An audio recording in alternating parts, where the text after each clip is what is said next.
ఇప్పుడు నేననేది ఏంటంటే దీనికి ఆక్షేపించడం, ఇదేదో తప్పు కింద మాట్లాడటం, పదే పదే ఇదే మాట్లాడడం. నేను రాజకీయం గురించి ప్రశ్నిస్తే సిద్ధాంతపరంగా మాట్లాడితే ఈ సబ్జెక్ట్ ఎత్తున్నారు చాలామంది. అంటే మీకు చేత కావట్లేదా? నా ప్రశ్నకు సమాధానం చెప్పాలా? కూటమి ప్రభుత్వంలో జరుగుతున్నటువంటి అన్యాయాలు నేను ప్రశ్నిస్తున్నాను. గతంలో 25 సంవత్సరాలు ప్రశ్నించాను, ఇప్పుడు ప్రశ్నిస్తున్నాను. ఇది పాత జీవితమే. ఈ పాత జీవితానికి ఇది లింకప్ చేసి నాకేమైనా ట్రోల్ చేస్తే ఆగిపోతాను అనుకోవడం ట్రోలర్స్ తాలూకా భ్రమ. అలా ట్రోల్ చేస్తే నేను ఆగేది లేదు, ఇంకా రెచ్చిపోతాను, ఇంకా గట్టిగా. టీవీ వేదికగా ఈరోజు మాధురికి ఏం గిఫ్ట్ ఇవ్వబోతున్నారు? దువ్వాడ శ్రీనివాస్ గారిని మించిన వాల్యూ అయిన గిఫ్ట్ ఏదైనా ఉంటే అప్పుడు చూపించండి. అప్పుడు నేను శ్రీనివాస్ గారిని అది మీ సాక్రిఫైస్, కానీ మీరేమి ఇవ్వబోతున్నారు? ట్రూత్ మీరు చెప్పండి. ఫస్ట్ శ్రీనివాస్ గారిని మించిన గిఫ్ట్ ఏమైనా ఉంటే నాకు చూపించండి, అప్పుడు అది అడుగుతాను.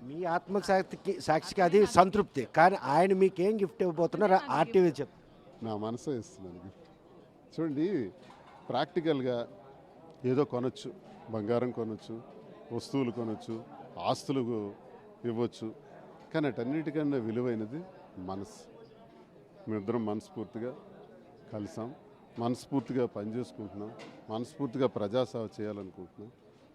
తను నాకు ఇచ్చే గిఫ్ట్లు కానీ మొన్న ఒక వాచ్ కొనిచ్చారు, ఓకే సంతోషమే. ఇప్పుడు నేను ఇస్తే ఇంతకన్నా డబుల్ ఏదో ఒకటి ఇవ్వాలి.